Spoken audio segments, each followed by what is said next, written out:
Le Seigneur soit avec vous. Évangile de Jésus-Christ selon saint Luc.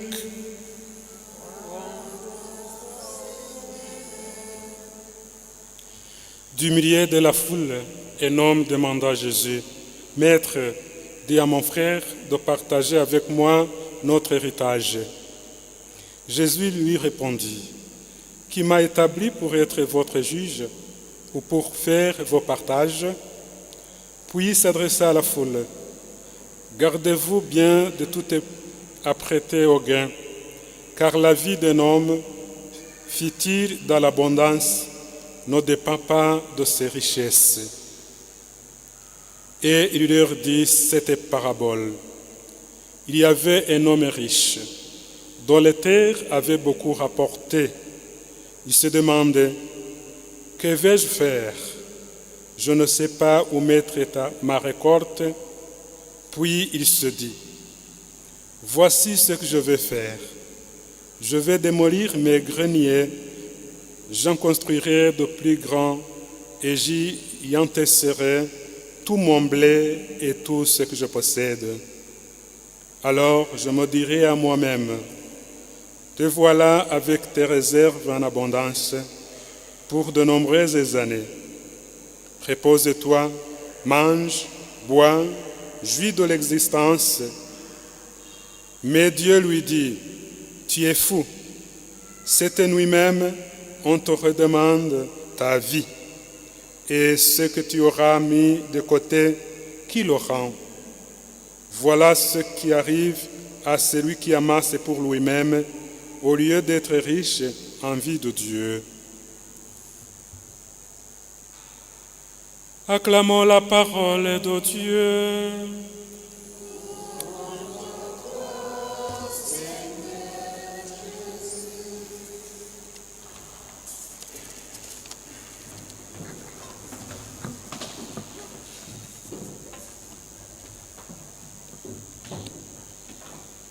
Chers frères et sœurs, loué soit Jésus-Christ. Loué soit Jésus-Christ. Eh bien, nous sommes réunis en ce 18e dimanche du temps ordinaire pour écouter et contempler encore les merveilles de Dieu qui nous est dit à travers ces lectures d'aujourd'hui, les merveilleuses lectures que nous avons écoutées, méditées, et puis que aussi le Christ veut que nous puissions comprendre quelque chose pour l'orientation de notre vie quotidienne.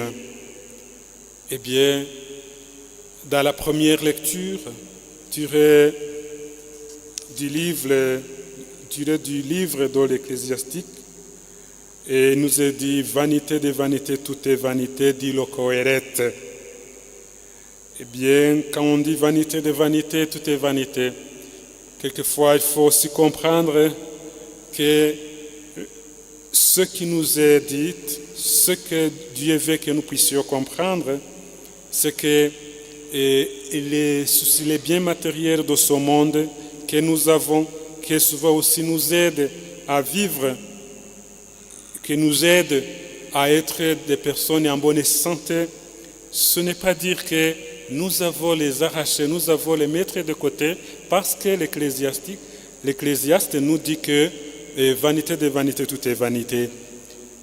Il est question ici de voir et de contempler au plus profond de nos biens que nous possédons, de nos richesses, de chaque chose que tu possèdes, que je possède, et dire que ça, comment est-ce que ça m'aide à contempler le Christ, parce que c'est lui qui me l'a donné, c'est lui qui l'a créé pour moi, et c'est lui qui a fait que je puisse être une personne en bonne santé à travers ce bien que je possède.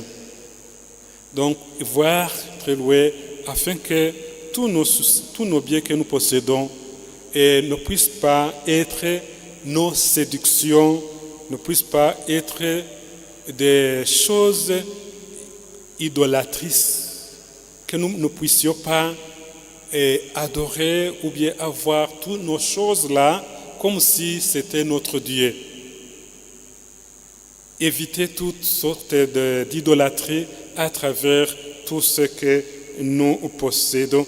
C'est ce que voulait dire le Coërète dans la première lecture quand il nous dit vanité de vanité, tout est vanité.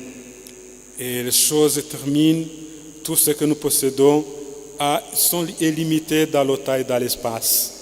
Mais Dieu éternel, qui n'est pas limité dans le temps et dans l'espace, qui a existé depuis le commencement, qui est toujours et qui sera toujours, c'est lui qui veut que nous puissions le prendre comme notre grand modèle, comme notre grand modèle dans notre vie de chaque jour. Vous êtes ressuscités avec le Christ, recherchez donc les réalités d'en haut, nous dit Saint Paul. C'est grâce à cela que le Christ est assis à la droite de Dieu notre Père. Il faut chercher d'abord, comme aussi nous l'a dit autrefois, et qu'il faut chercher d'abord le royaume de Dieu et sa volonté, et d'autres vous l'aurez pour surcroît. Saint Paul dit que cherchez d'abord les réalités d'en haut, là où le Christ est assis. Tendez vers les réalités d'en haut et non pas vers celles de la terre. Parce que ce monde terminera, mais ce qui ne peut pas terminer, c'est la volonté de Dieu, c'est la parole de Dieu, c'est l'amour de Dieu, c'est la réalité d'en haut. Là où le Christ est assis pour intercéder pour les enfants de Dieu qui sont ici dans le monde dépourvus du mal. Chers frères et sœurs, j'aimerais que nous puissions méditer à travers ces lectures quelques questions que nous puissions voir, méditer et chercher comment aussi les répondre au plus profond de nos cœurs. À quoi notre cœur s'attache-t-il? À quoi mon cœur s'attache? À quoi ton cœur s'attache-t-il ici dans le monde? Qu'est-ce qui est primordial pour ma vie? Qu'est-ce qui est primaire, qu'est-ce qui est secondaire pour ta vie? Pour essayer d'être un témoin fidèle du Christ. À quoi est-ce que mon cœur s'attache-t-il? Quel sens donnons-nous à notre vie à travers nos biens matériels de chaque jour? Chacun peut-être a quelque chose, mais quel sens est-ce que je puisse donner à ce que je possède dans ma vie? Quelle est l'importance de ce que j'ai de ma vie? Qu'est-ce qui signifie mes biens personnels, mes biens matériels? Eh bien, la réponse que nous allons tirer dedans, avec la première question et la seconde, la réponse va aller dans l'orientation de ce proverbe qui dit « Là où est ton cœur, là aussi sera ton trésor. » Là où est ton cœur, là aussi sera ton trésor. Chers frères et sœurs, peut-être notre cœur est partagé. Peut-être nous avons un cœur en partage avec notre façon de vivre, avec tout ce que nous faisons. Mais aujourd'hui, le Christ veut que tu puisses contempler, veut que tu puisses avoir très loin et voir qu'est-ce qui est important dans ma vie.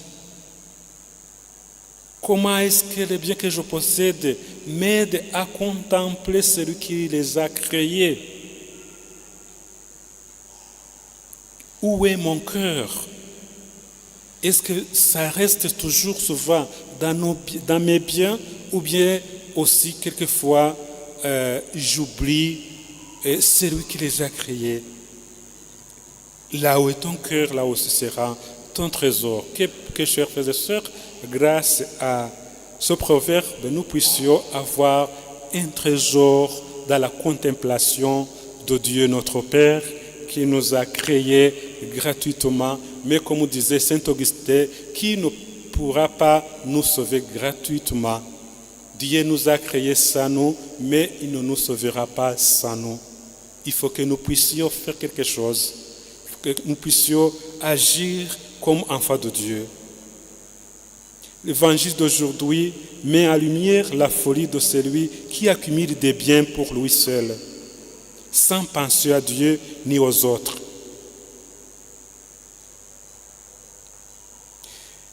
Elle nous invite à réfléchir sur nos priorités, à reconnaître que la vraie richesse ne se trouve pas dans l'accumulation matérielle, mais dans la relation avec Dieu et le partage avec les autres.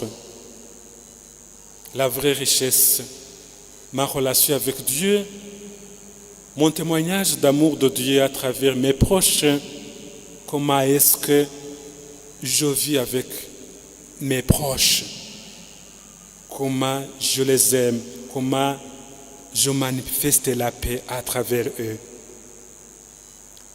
L'homme riche que nous avons écouté dans l'Évangile demande à Jésus d'intervenir dans une querelle d'héritage.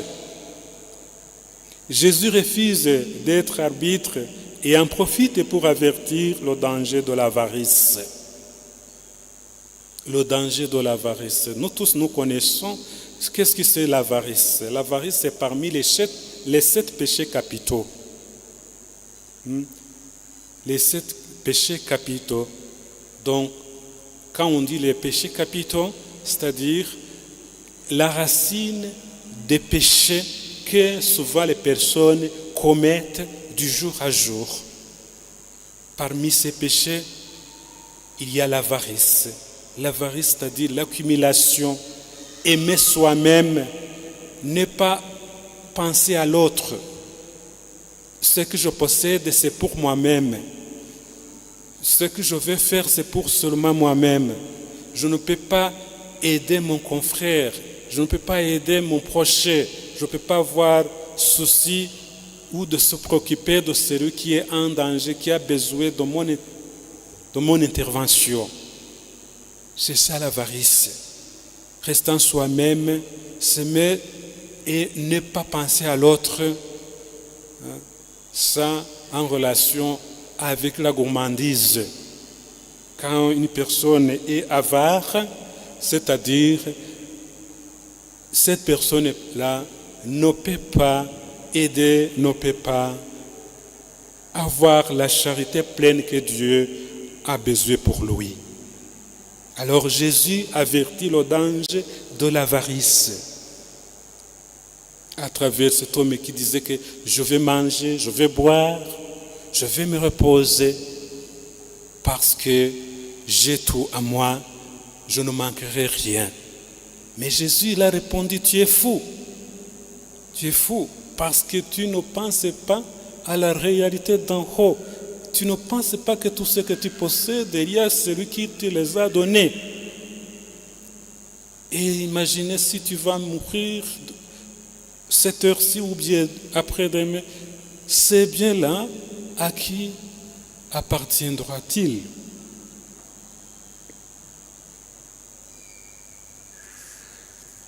Chers frères et sœurs, Dieu annonce à cet homme sa mort prochaine et lui demande: est-ce que ce que tu as accumulé, à qui sera-t-il?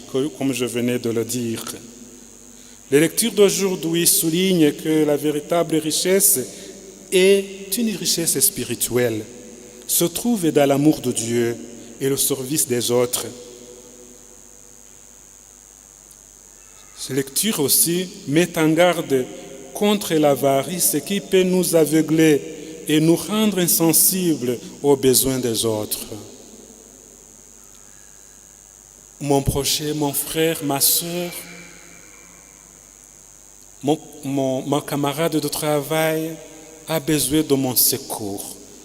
Même si tu n'as pas de biens suffisants pour lui offrir, pour résoudre toutes ses préoccupations, pour résoudre tous ses désirs, tous ses besoins, mais au moins, il y a une parole de vie, une parole guérissante que tu peux lui apporter. Tu peux l'aider avec ça. Ne pas dire que non, ça lui regarde, c'est son affaire. Moi, je mène ma vie, il doit mener sa vie. Ça, c'est pas chrétien. Ça entre justement dans ce domaine de l'avarice. C'est donc une invitation à la conversion, à changer notre regard que nous avons sur les biens de ce monde et à chercher la richesse qui dure pour l'éternité. Chercher la richesse qui dure pour l'éternité, qui est cette contemplation de Dieu, cette adoration, cette prière, cette approche de donner la paix, l'amour de Dieu à travers celui qui a besoin de mon secours. En résumé, Jésus nous rappelle que notre vie ici sur terre est limitée dans le temps et dans l'espace et que notre véritable trésor est dans notre relation avec Dieu et dans l'amour que nous partageons avec les autres. C'est là où nous pouvons contempler notre trésor, l'amour envers Dieu et envers mon prochain. L'Église nous invite donc, à travers ces lectures que nous écoutons aujourd'hui, à mettre à profit ce temps estival pour vérifier notre degré de liberté face aux sollicitations de ce monde. Comment est-ce que ma liberté, face à ce que le monde a besoin pour que je puisse l'illuminer, comment est-ce que je me mette dedans? Comment est-ce que je viens au secours de ce monde dépourvu du mal, de ce monde meurtri du mal, meurtri par le péché, par le mal qui l'a corrompu, et effacé leur regard, leur être comme Dieu souhaite que notre monde puisse être. Qu'à travers cette méditation, de se soucier des autres, de penser que tout est vanité, on peut perdre notre vie et laisser ce que je possède, ce qui possède, et bien que nous puissions toujours avoir le souci de témoignage, d'être témoins fidèles de l'amour de Dieu, et qu'à travers ça, le Christ Jésus nous apprenne la vraie mesure de nos jours, afin que, faisant un bon visage des biens matériels qui passent, nous puissions dès maintenant et pour toujours nous attacher aux biens qui ne passeront jamais.